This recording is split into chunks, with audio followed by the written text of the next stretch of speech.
So great that you could join me. This is my first video with Envisage with Pastor Bernhard, and I'm so glad that you are able to join me. And these are videos that I'm going to be doing on a weekly basis on a Tuesday.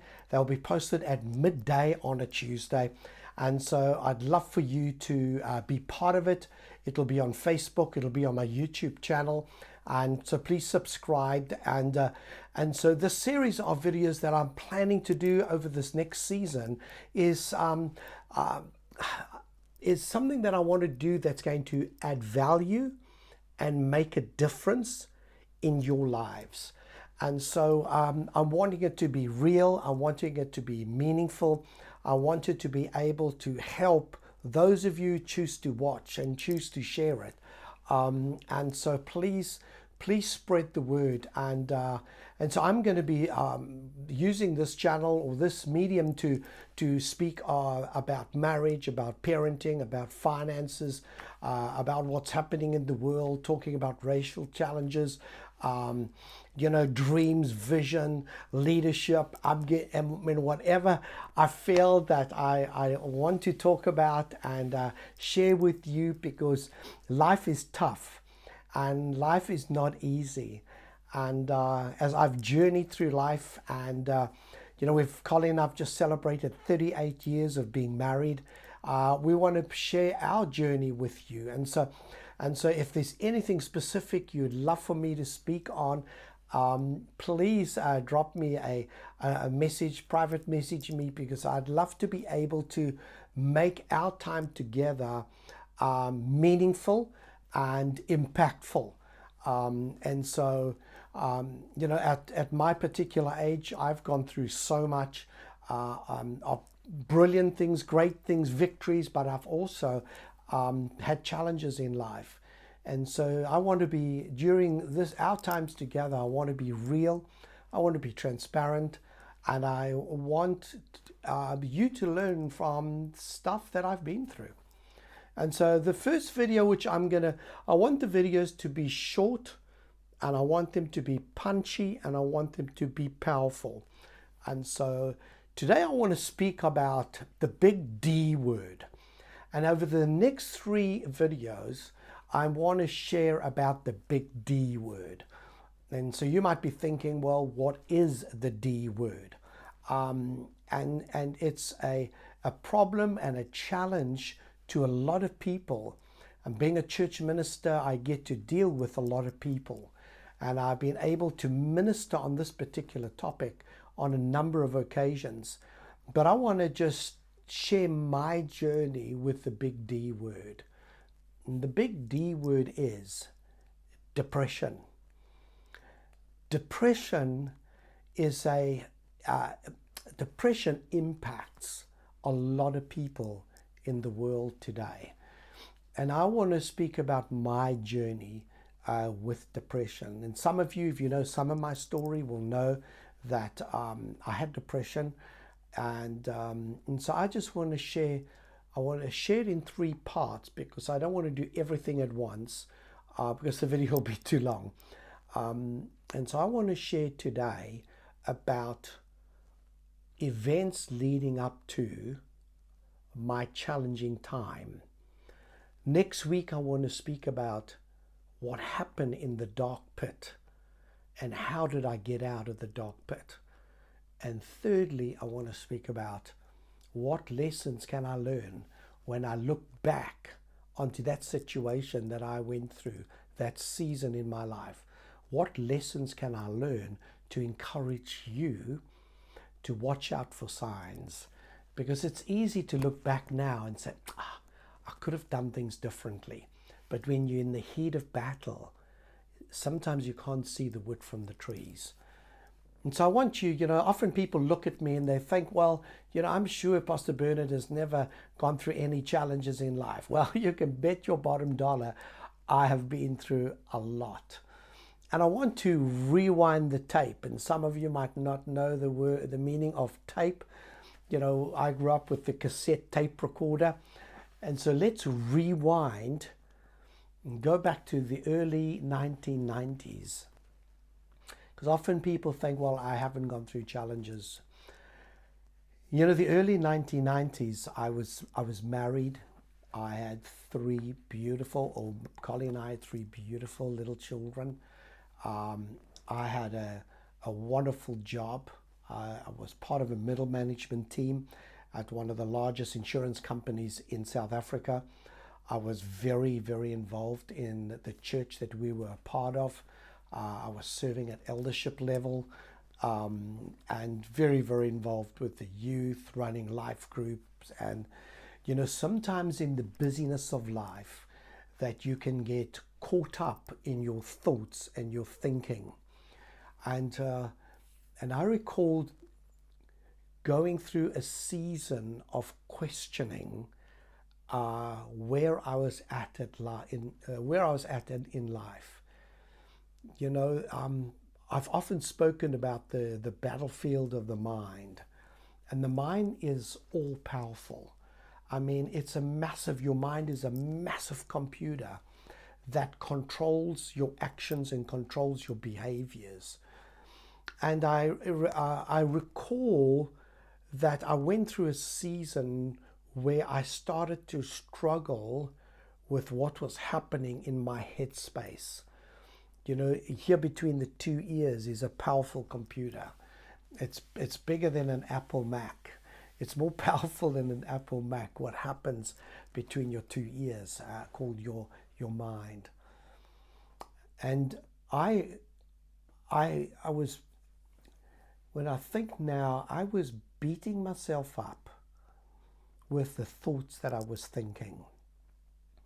I went through an incredible season where my thoughts were changing my behavior, where my thoughts was making me a different man. My thoughts were all consuming, and my whole life became all consuming about me, myself, and I. And it was a gradual process of feeling and being depressed. Um, and depression is a foul spirit that I believe grips many, many people.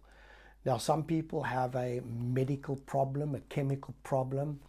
I'm not talking about that. I'm not an expert on the medical condition of depression, but this is my story of my kind of depression that I went through.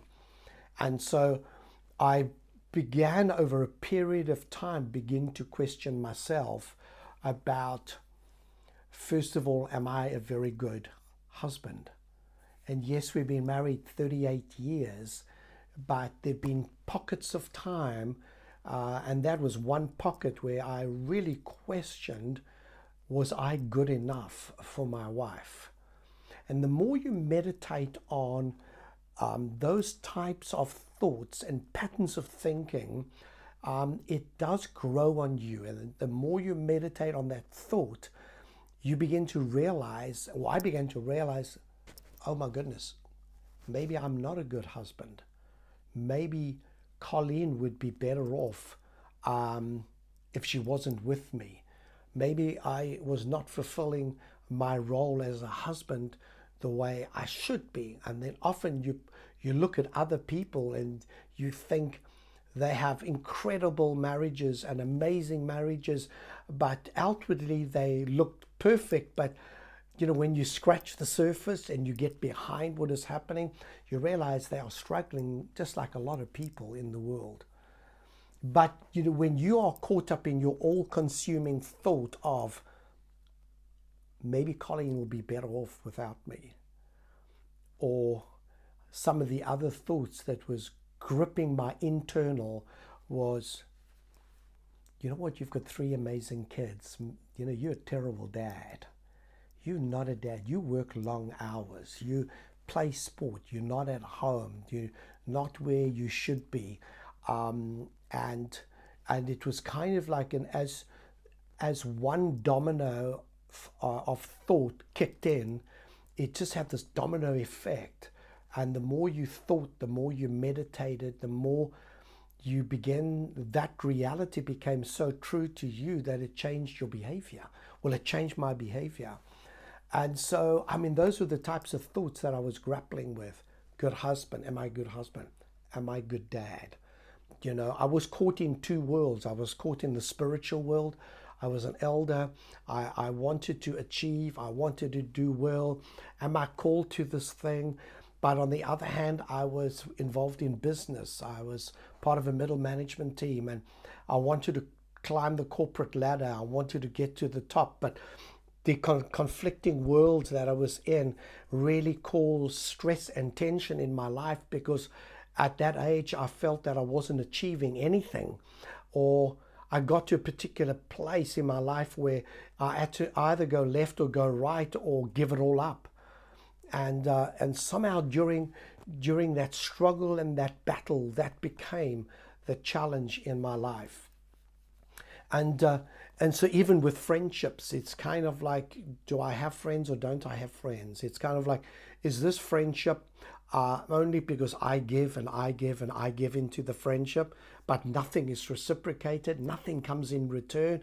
So is that friendship worth pursuing? And so, you know, when it becomes all consuming, and it takes up all the RAM space in your head, and it becomes all consuming in your head space, it becomes overwhelming, and that you change your behavior. And so those are just some snippets of thoughts, and often I would find myself just dwelling in the spiral of despair, and the spiral of I'm not good enough, in the spiral of what is happening to me. And instead of calling out for help, which I'll tackle next time, is I began to see how I could solve this problem by self-medicating. And what I mean by that is, I started smoking, and it was a way of escapism. I started drinking more. Well, I mean, I used to have a little drink, but now it was more, the emphasis on more. And I found that even though I got involved in those things, it never took away the reality of what I was thinking in my head and what was happening in my dark space.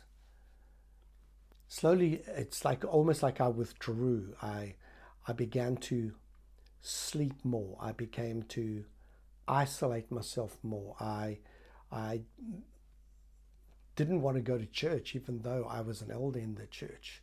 But somehow I was able to portray something that outwardly people never ever knew what was happening inside of me. And so very often we can put up, and I could put up a facade of all is well. And I can say an amen, and I can say a hallelujah, and I can say I own a Bible. But nobody knew the turmoil of my mind and how I was slipping in life, in my thoughts, where the world used to be bright, exciting, soon became grey and dark. And my wife was, when I think back now, she was amazing during that process, and she could see what was happening. And even though she tried to continue to connect and to keep the bridge, somehow for me the bridge wasn't there. And I know often she would take the children and go to her friend, and to be able to spend time outside the darkness of the world that I portrayed, because a different spirit came upon me.